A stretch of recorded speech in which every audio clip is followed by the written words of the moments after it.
This is Puente Grande Prison, the most fortified prison in Mexico. It's known for the large number of guards, 2 guards for each inmate, because the prison was dedicated to the most dangerous criminals in Mexico. On top of them were drug gang leaders. These are not ordinary criminals.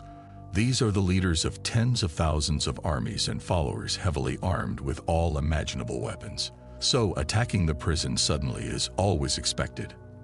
Therefore, the prison walls were doubly fortified, with heavy concrete reinforced with the strongest type of steel, watchtowers, heavily armed guards, and checkpoints along the road to the prison. The prison was like a military base.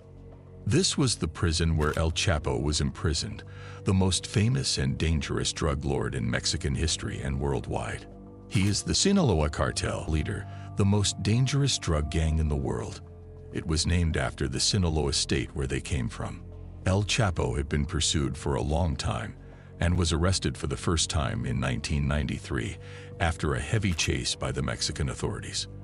Although El Chapo was arrested, this didn't prevent him from running his empire from inside the prison. He did it through bribery. He bribed every single officer and guard in prison with bribes worth millions, which granted him comfort. He lived the king's life in prison.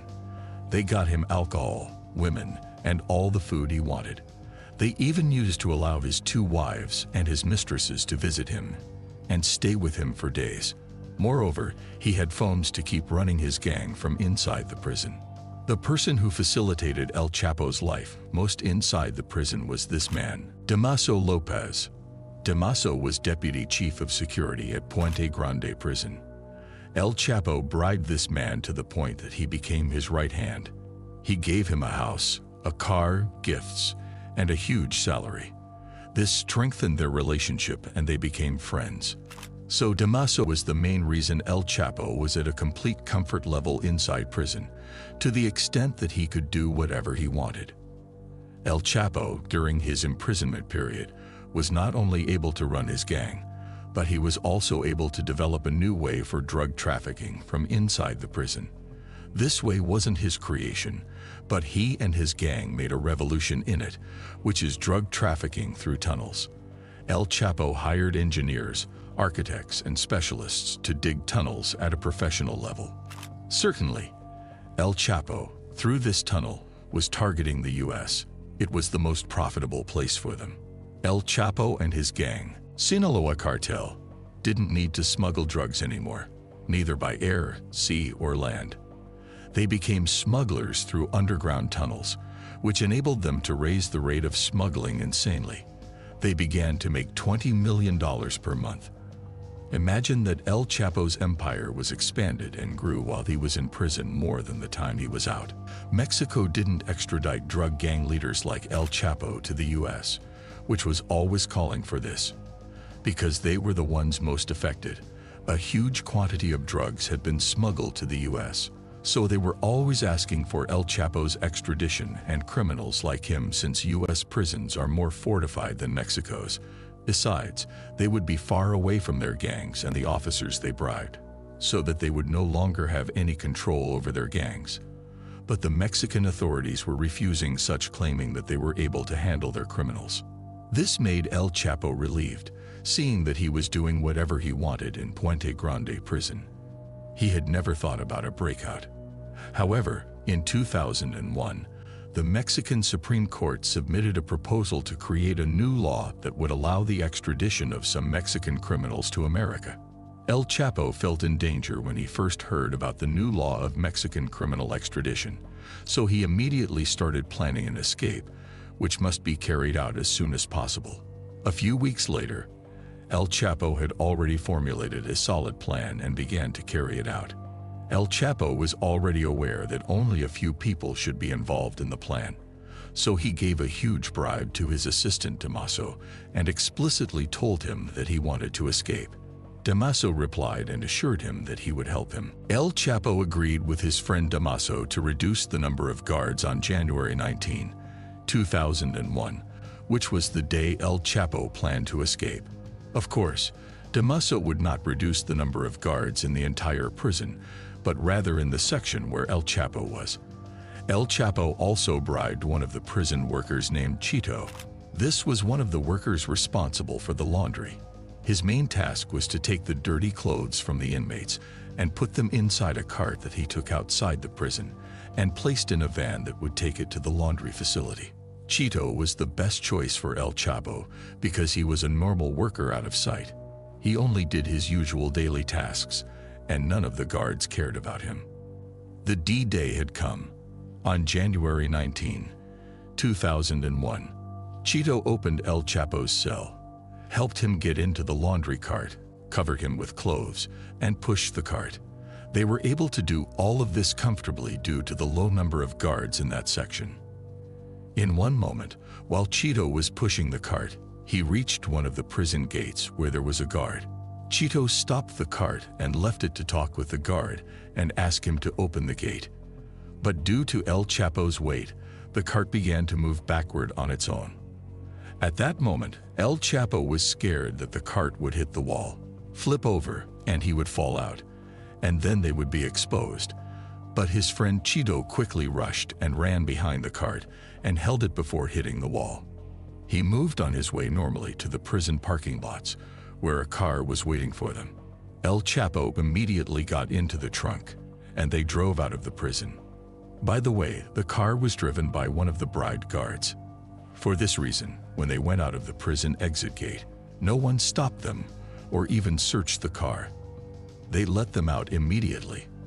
Despite the escape being quickly exposed, the pursuit was delayed because the majority of the local police were in El Chapo's pocket. They didn't make a move right away, giving him the chance to go far away from the prison.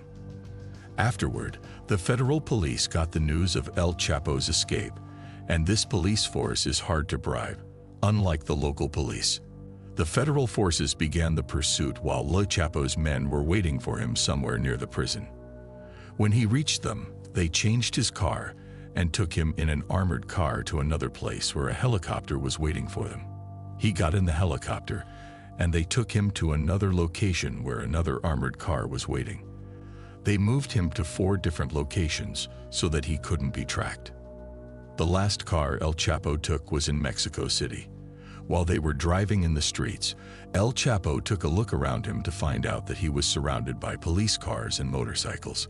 He was so stressed and worried that he asked the driver about how they managed to track his location. The driver reassured him that he had nothing to worry about because all of the police were actually there for his protection. El Chapo took a deep breath and felt relieved. The corrupt police were surrounding him so that the real police couldn't reach him. No one would ever expect that El Chapo would be escorted by that many police cars. They went alongside him until they reached one of the gang's safe houses.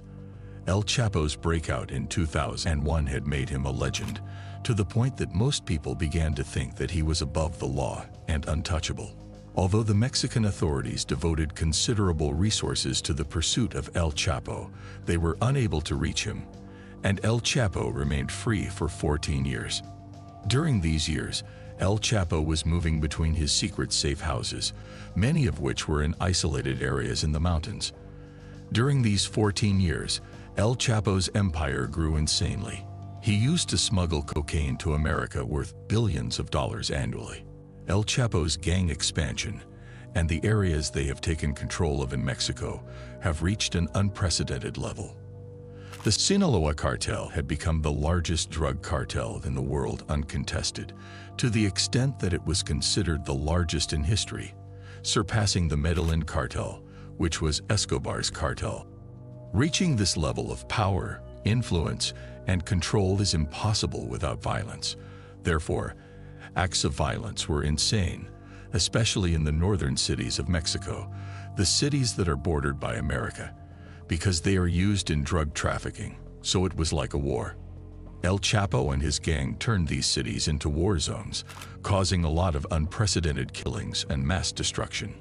El Chapo managed to destroy all the gangs, one after the other, taking over the northern areas.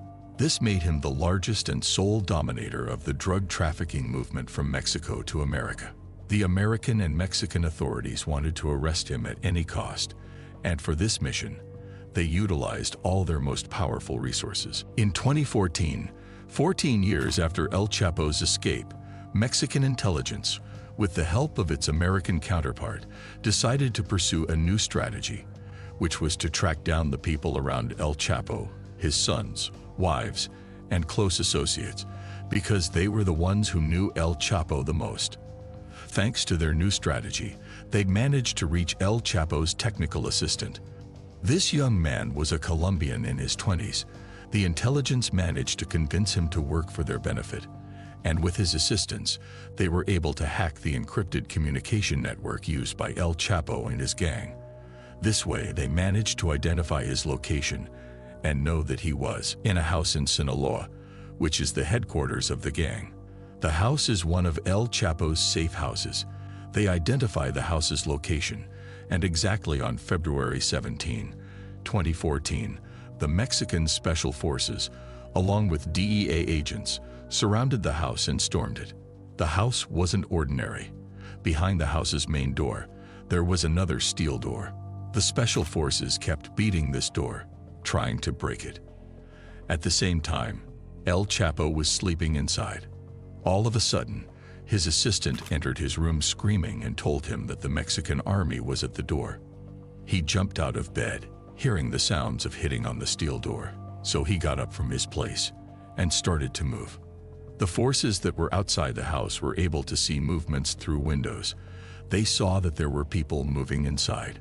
So, they intensified the beating on the door even more. The windows were also fortified. All the house was armored, and due to the fact that the windows were small, making it difficult to enter through them, all their focus and efforts were on the door. They kept beating the door until it was broken. Then they entered the house with their weapons raised, ordering all the people that were inside to surrender and lie down on the ground. However, they were surprised when they found out that no one was inside the house.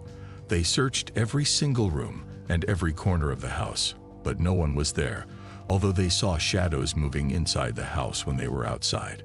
Where did El Chapo go? When his assistant entered the room to alert him, El Chapo got up from his bed and went immediately to the bathroom, not to hide, but rather to escape through a tunnel.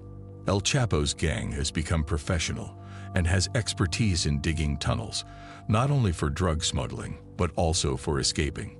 All their safe houses had underground tunnels. In case the house was surrounded by the police, El Chapo would immediately run out of the house easily. El Chapo managed to escape through a tunnel dug under the bathtub. And this is a real image of the tunnel after it was discovered by the Mexican authorities. The entrance of the tunnel was smartly designed so that no one would find out unless he knew about it. To open the secret entrance, a pin must be inserted into a small opening behind the bathroom mirror.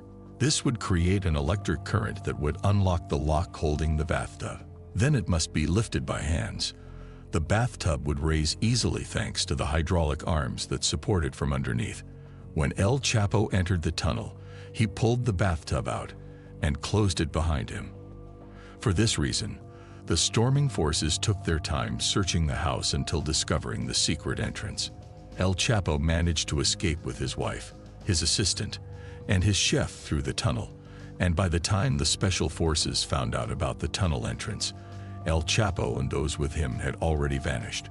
El Chapo decided to go to a normal place, a place where nobody would think he would be there. Instead of going to one of his isolated safe houses, he went to a coastal city named Mazatlan.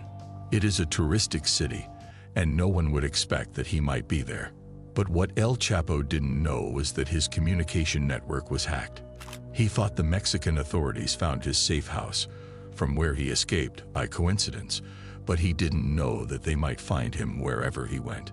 5 days after he escaped from the safe house, exactly on February 22, 2014, the Mexican authorities, along with the American agents, tracked El Chapo's location in one of the city hotels named Miramar, where they managed to surround him and arrest him easily in his room. The attached image is a real picture of him at the moment of his arrest. He had no protection or guards, and he didn't expect they would easily identify his location because he basically didn't know how they were tracking him or that his phone was hacked. After El Chapo's second arrest, they took him to Altiplano prison, which is a maximum security prison and the most fortified prison in Mexico. You may be wondering why they didn't take him to this prison the first time. For the simple reason that El Chapo's first arrest was in 1993. Altiplano prison was just established at that time, and it wasn't as fortified as it was in 2014, when El Chapo was arrested for the second time. This prison was like a military base due to the abundance of guards, weapons, and equipment within it. The outer wall is surrounded by a large number of watchtowers, and each tower is manned by 3 or 4 armed guards carrying heavy weapons. Although the prison walls are nets, they are doubled in 2 layers, and sometimes in 3 layers in certain prison areas. This net fence is constructed and reinforced by heavy concrete with a full meter of thickness. There were even ditches. All these fortifications were to prevent any external attack. As we mentioned before, the imprisoned criminals had special armies, so they had to be ready for any external attack. They even have armored vehicles in the prison. In addition to the fact that the entire prison area is a no-fly zone, there are sources that say that they have anti-aircraft weapons in anticipation of any air attacks, not to mention the broken communication networks in the entire prison area, which means that all mobile phones wouldn't work inside the prison. And the most important thing is that the officers and guards in this prison are carefully hired to prevent all sorts of bribery. Although the prison had the biggest criminals and gang leaders in Mexico, none of them managed to escape until the arrival of El Chapo. As soon as El Chapo entered the prison, he began to think about an escape plan because he was afraid of being extradited to America at any moment. Since the mobile phones were not working inside the prison, the only way he had to communicate with the outside world was through the people that were allowed to visit him in prison, which were actually 2 people. The first was his lawyer, Scar Lopez, and the second was his third wife, Ima Cornell, his young wife, whom he married in 2007, and she was 32 years younger than him. El Chapo began coordinating with his wife so that she could convey his messages to his children and followers. His 4 children were all leaders in his gang, but after his imprisonment, no one of them took the leadership of the gang. El Chapo had another man who wasn't a family member. He considered him his right hand. This man was Damaso Lopez, the deputy chief of security in Puente Grande prison, and the corrupt official who allowed El Chapo to do whatever he wanted in that prison. After El Chapo's escape in 2001, Damaso was blamed and considered an accomplice, so he was fired and couldn't find a job. As it was mentioned before, Damaso and El Chapo were friends, which is why El Chapo asked him to join the gang. Over the years, Damaso kept getting promoted until he became El Chapo's right hand in the gang and the leader of the gang after El Chapo's second imprisonment. Damaso turned from a prison security official to the leader of the world's most powerful drug cartel. Now, El Chapo began to communicate with his right hand Damaso and his children from inside the prison through his wife, and started moving them so they could get him out of prison as soon as possible before his extradition to America. He was really scared of this. Damaso and El Chapo's children started putting together a plan to get their leader out of prison. Since Damaso was an ex-security official in one of the most fortified prisons in Mexico, this gives him an advantage in planning because he knows the security system in prisons. On the other side, El Chapo, inside the prison, spent most of his time in his cell. He was only allowed to go out for 1 hour a day. There was also a GPS tracker attached to his ankle all the time. His cell was under 24-hour surveillance. There were cameras inside his cell, and the shower was behind that small wall just to give him some privacy. El Chapo knew that it was almost impossible to escape from this prison, but he was persistent in doing it at any cost. And since we are talking about El Chapo and his gang, it is obvious that a tunnel would be included in the plan. But how would they dig it, and from where would it be dug? The beginning of the digging wouldn't be from inside the prison. The tunnel must be dug outside the prison, leading inside the prison.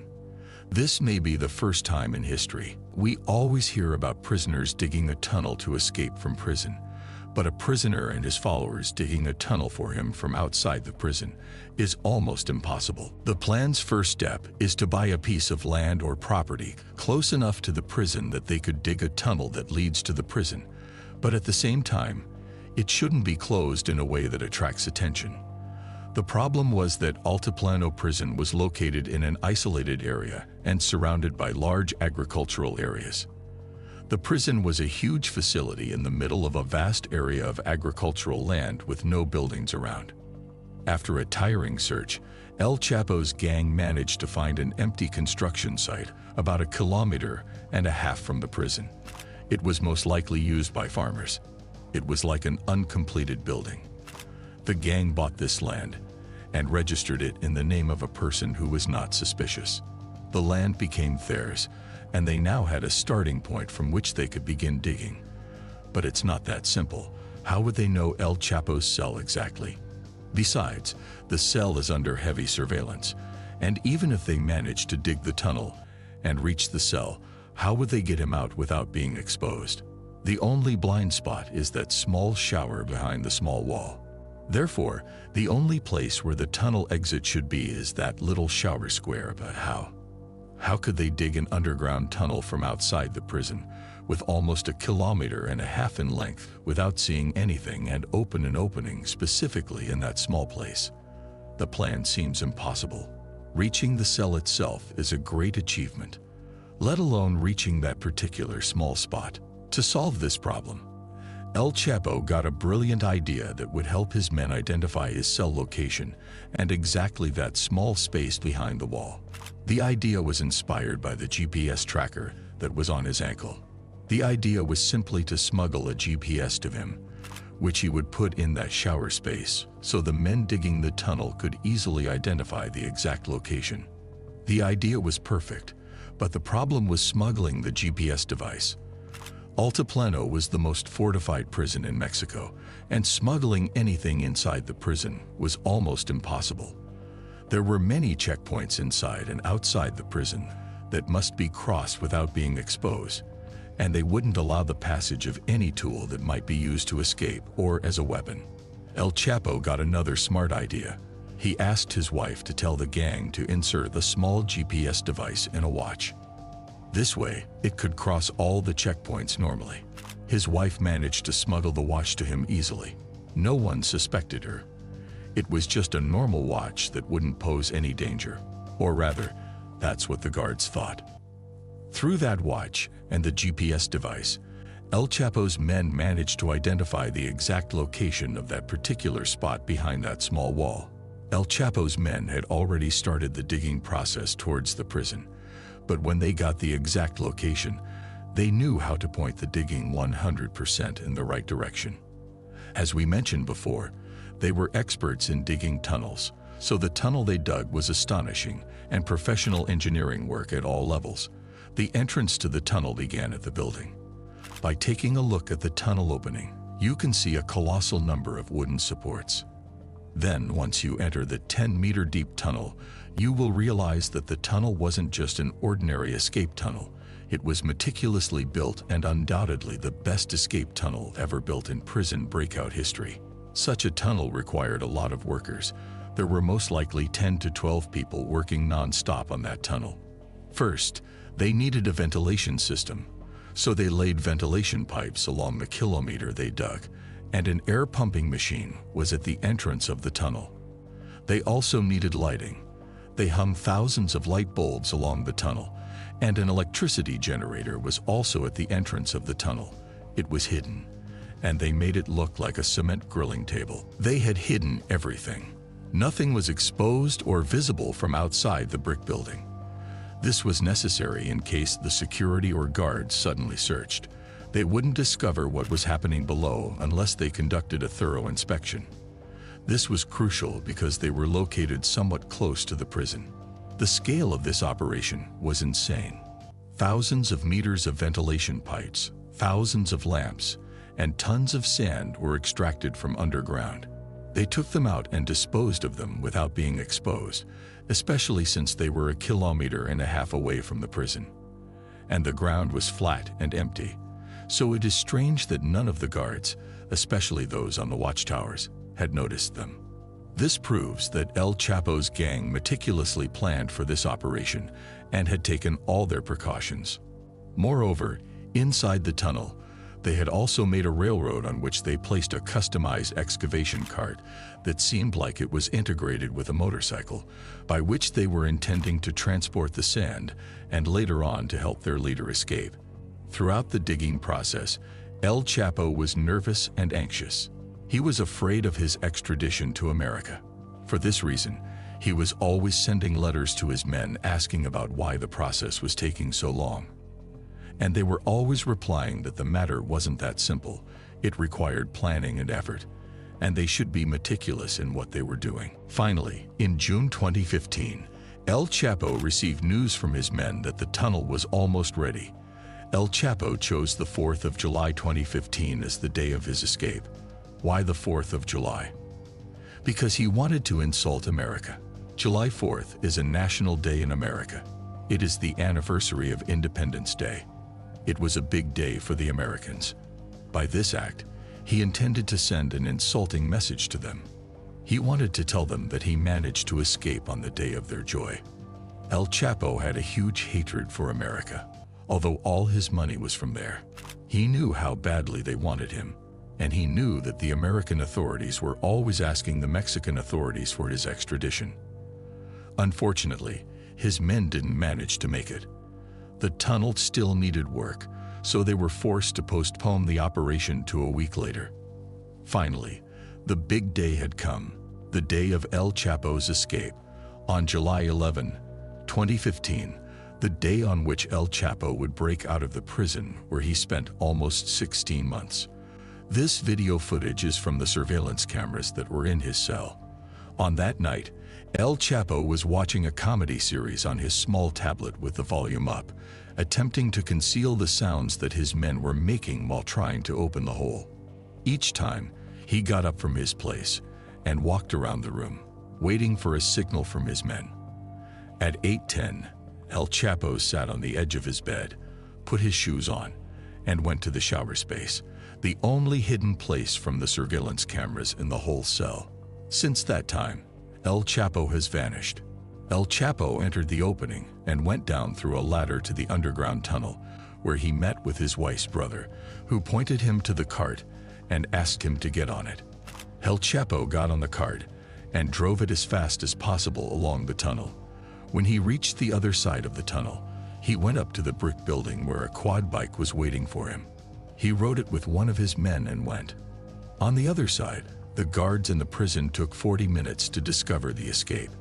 They noticed on the surveillance cameras that El Chapo wasn't in his cell. They went immediately to check on him.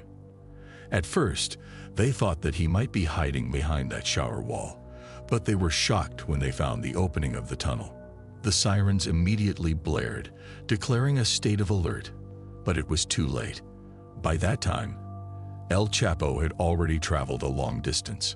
He then arrived at a big truck, got into the truck trailer, and his men tightly closed it so as not to be seen. Then the truck drove for approximately 2 hours until it arrived at a town named San Juan, which is located in an area called Querétaro.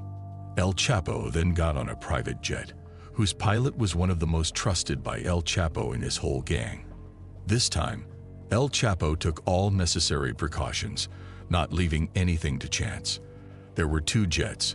The first would take El Chapo to his destination, and the second would fly to mislead everyone that might be pursuing him. El Chapo decided to go hide in one of his safe houses. It was like a castle that is located in the mountains in Sinaloa. It was the most fortified and safest place for El Chapo, which they used to call the Sky. El Chapo's escape caused great embarrassment to the Mexican authorities because, just a year ago, they boasted of his arrest in front of the world, considering it the greatest achievement in the war against drugs and crime. The Mexican authorities have harnessed a large part of their forces and resources to hunt down El Chapo at any cost. If only El Chapo had kept hiding in his secret houses in the mountains, it would have been difficult for the authorities to track him.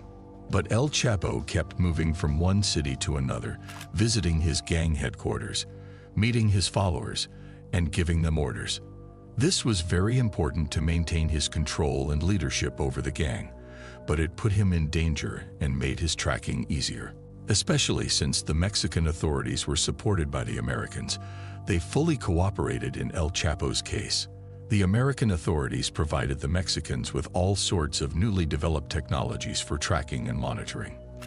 The Mexican intelligence, with the help of the Americans, managed to locate a house in Los Mochis, which is a city in the north of Sinaloa State. In this house, the intelligence team noticed that there was a movement by El Chapo's gang. They started eavesdropping on them and noticed that they used the nickname Grandma to refer to a specific person. For example, they say, "Grandma is coming. Prepare yourself for Grandma." It was clear that they meant a particular person by this nickname that seemed important, and the intelligence team suspected that it might be El Chapo himself. Indeed, the next day, a convoy of 3 cars arrived, so it was clear that this convoy was for an important person. The first time the cars arrived, they entered the garage directly, and the agents who were monitoring the place could not identify the person who was inside the car. So the Mexican intelligence kept eavesdropping on their calls and monitoring the house for a period, during which they became almost sure that El Chapo was inside that house. This was confirmed after hearing his voice, or what appeared to be his voice, through eavesdropping on their calls, besides the fact that such preparations and protection wouldn't be for someone else but El Chapo. On the morning of January 8, 2016, 6 months after El Chapo's escape, the Mexican forces decided to storm the house. A group of special forces surrounded the place, backed by DEA agents, and stormed the house. Then a bloody armed conflict occurred between them and El Chapo's followers. It was violent, and all its victims were among the gang. As for the special forces, some of them were injured, but nobody died because of their meticulous and well-prepared attack. After the fight had ended, they didn't find El Chapo. He escaped for the second time through an underground tunnel.